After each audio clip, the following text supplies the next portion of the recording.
Olá, sejam bem-vindos. Bem, hoje a gente vai fazer o teste do endpoint que nós construímos e aproveitar para ver se ficou alguma coisa para trás, algum errinho, porque a gente vai trabalhar aí com vários elementos, né, que nós construímos. Então, às vezes, pode ser que nos testes aí que nós fizemos lá atrás não tenha sido utilizado um elemento ou outro. Então, às vezes pode acabar surgindo um erro. Então, vamos fazer este teste. Bem, primeiro aqui,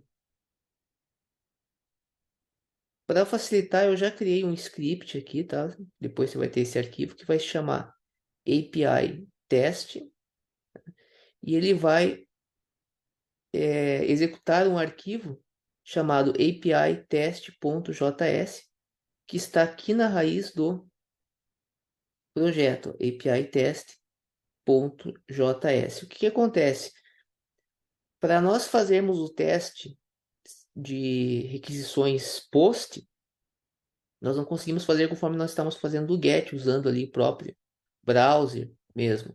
Então, como é que você faz geralmente? Você utiliza ferramentas como o curl da própria linha de comando, né, do próprio sistema, ou há produtos como Postman, Insomnia, que são muito conhecidos aí dos desenvolvedores Node.js.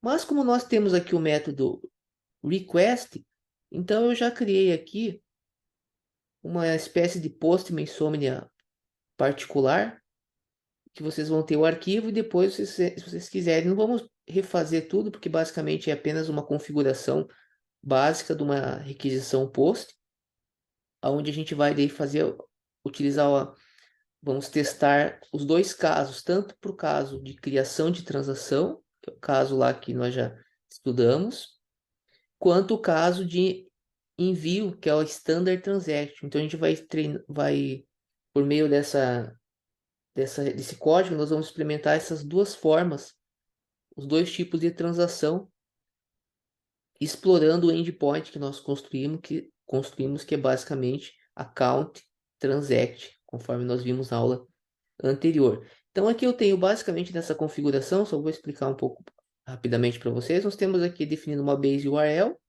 que é o nossa raiz, se quiser pensar assim, né, que é o localhost 3, e aqui, ou seja, para onde que a gente está fazendo, né, o request, para essa informação aqui, conforme a gente escreveu lá, localhost, barra blockchain, etc. Agora a gente está barra account transaction, conforme conforme o endpoint que nós construímos. Aqui eu preciso especificar, né, o tipo, que é o método deposto, o tipo do content, que é application JSON, e usar o stringify, né, porque nós vamos enviar para a rede. E depois, como resposta, né, nós temos aqui que fazer o parse, fazer o procedimento contrário. E aqui são os dois casos de invocação do post que nós criamos transaction. Um caso para que vai ser a criação da conta. Então, no caso da criação da conta, a gente tem que lembrar lá que não é enviado o parâmetro to, não aparece o parâmetro to. E no outro caso, o caso da transferência padrão, que é aquela que você envia o valor.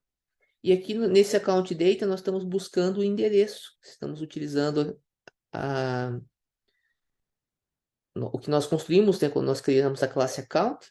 Então nós já vamos fazer vamos especificar o endereço de quem está enviando e o endereço para onde será enviado, fazendo uso da nossa classe account.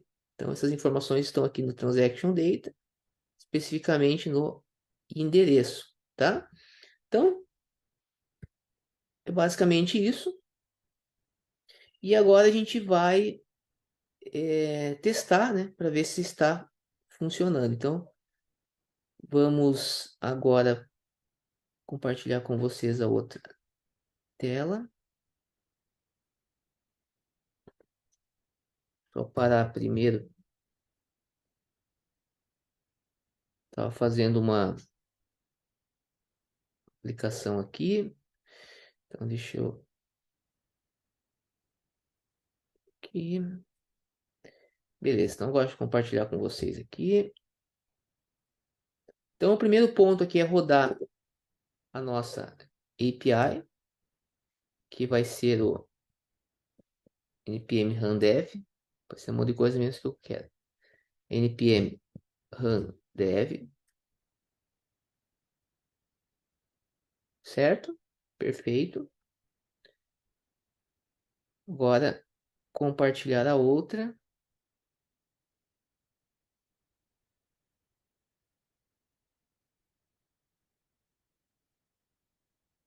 E aqui nós vamos executar o novo comando, que é o npm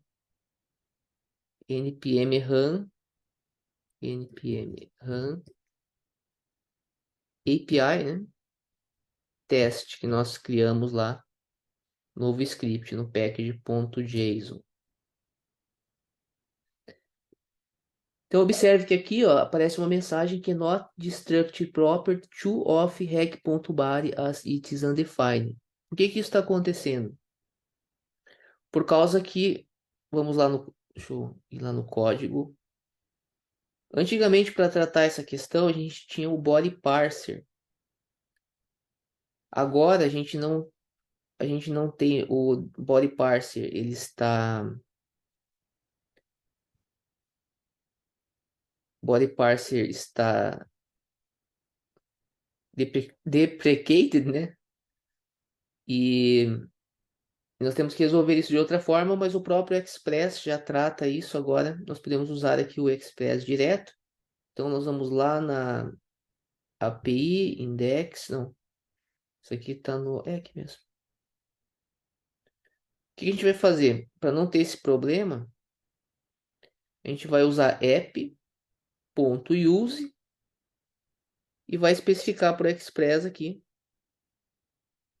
que para como que ele vai fazer, ó, é um middleware, né, que only parses JSON e only looks at requests where the content type already matches the type option. Então, é um conteúdo específico para tratar esse problema que nós acabamos de verificar. Depois você pode, não é o nosso objetivo principal aqui, mas se você quiser ir mais a fundo sobre isso, você pode pesquisar lá esta questão.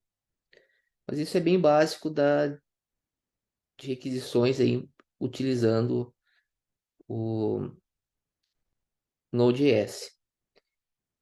Tá, então, beleza. Então vamos voltar agora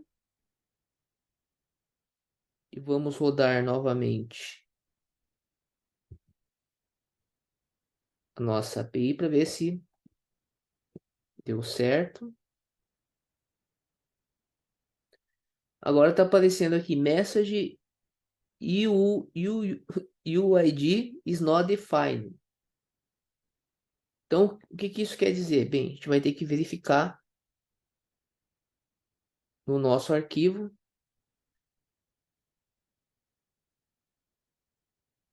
Tá? Então, esse problema já está resolvido. Agora vamos lá no transaction e vamos resolver esse problema. Bem, aqui o UID está especificado.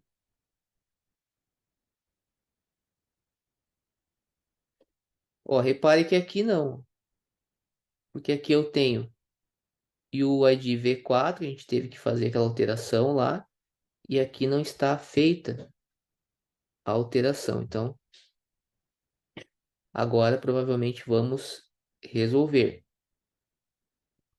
Mais uma vez, vamos voltar, né, lá onde estávamos.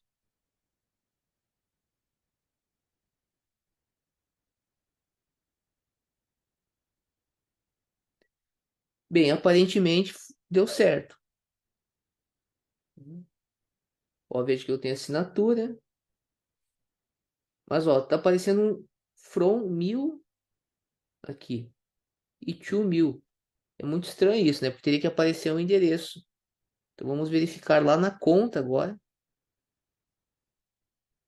que está acontecendo.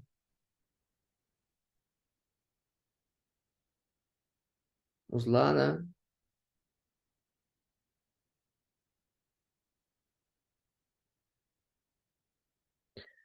Ó, observe que aqui, ó, está this.address starting balance, que é o valor que nós colocamos lá para 1000. Então, ou seja, aqui deveria estar this.balance.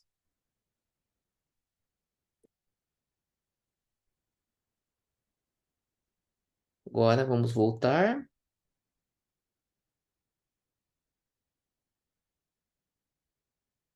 mais uma vez. Vou dar aqui de novo. E agora sim, agora está. Perceba que agora o from e o to estão definidos, a assinatura, primeiro tipo de transação e o segundo tipo de transação, certo? Por que que é importante a gente fazer isso? Fiz questão de fazer com vocês aqui. Na verdade, antes eu fiz, né? Eu fiz sozinho, estou fazendo ao vivo. Mas para que vocês entendam que vai aparecer, geralmente aparece o erro, a gente vai lá no arquivo, né? Que está dando, que está relacionado com aquele erro para ver se tem alguma questão. E geralmente é muito comum ter problemas de sintaxe, às vezes você esqueceu de escrever uma coisa, colocar outra, principalmente quando a gente está gravando aula, né? Mas isso acontece normal, né? Quando você está escrevendo o, o código, é muito comum, né? A gente cometer esse tipo de erro, por isso que tem os testes, etc., né? Que são feitos. Aqui nós não estamos fazendo testes, não da forma como é mesmo, né? Feita em produção, porque não é o nosso objetivo aqui. Inicialmente é mais educacional, mas quando você vai pensar em colocar em produção, você tem que daí fazer os testes, né, que são muito importantes, mas aqui nós já observamos que agora aparentemente está tudo funcionando, então nós já conseguimos criar transações, certo? Então, espero que vocês tenham gostado da aula e nos vemos na próxima.